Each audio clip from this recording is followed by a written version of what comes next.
adjust this camera.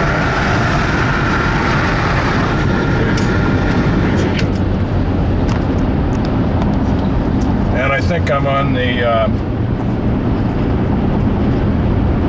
actually I'm on the 8th day of my journey.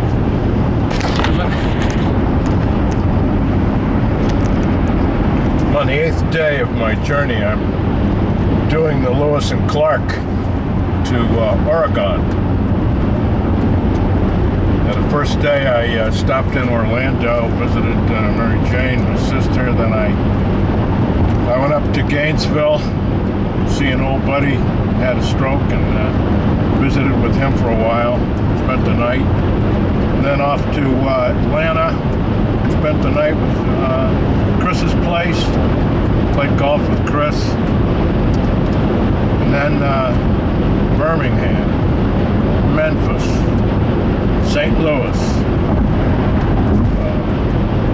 west from St. Louis to Kansas City. And that's where I started this Lewis and Clark trip, taking the Lewis and Clark scenic tour, if you will, trying to recreate as much of the original track as possible. Of course, basically, Lewis and Clark took the Missouri River as far as it would take them, and then once they got to the headwaters, why they found other streams. They found the Snake River, and they eventually found the Columbia, and eventually got to Oregon. So on this trip, I'm staying as close as possible to the rivers that got Lewis and Clark out to Oregon. The whole thing was started by Thomas Jefferson, who was behind the Louisiana Purchase.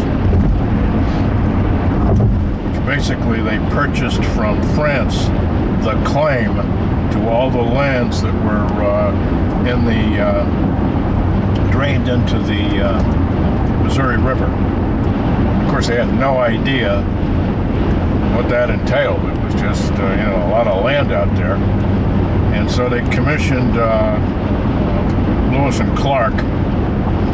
Lewis actually was a secretary, I believe, of Thomas Jefferson. So he gave him a bag of money and said, go get it done. And Clark was an Army officer who had been his commanding officer at a certain time. So he hires Clark. They get like 35 or 40 guys, settle down in Missouri, get ready, and head west. All kinds of adventures, obviously. A lot of Indians saying, hey, what are you guys doing?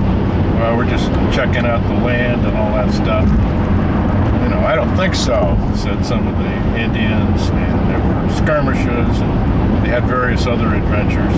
And of course, at the time, they had no idea what they would find, what wild animals would be out here, what strange plant life they would encounter, nothing.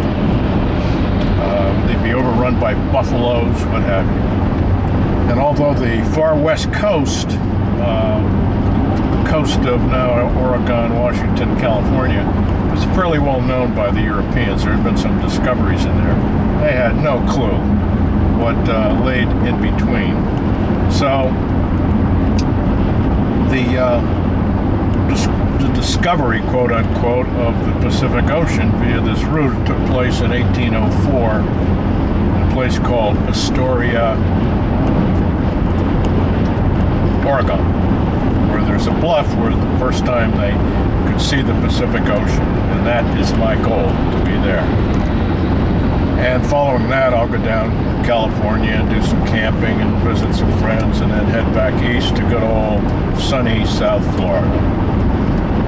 So, wish me luck. Here we go. Bye-bye.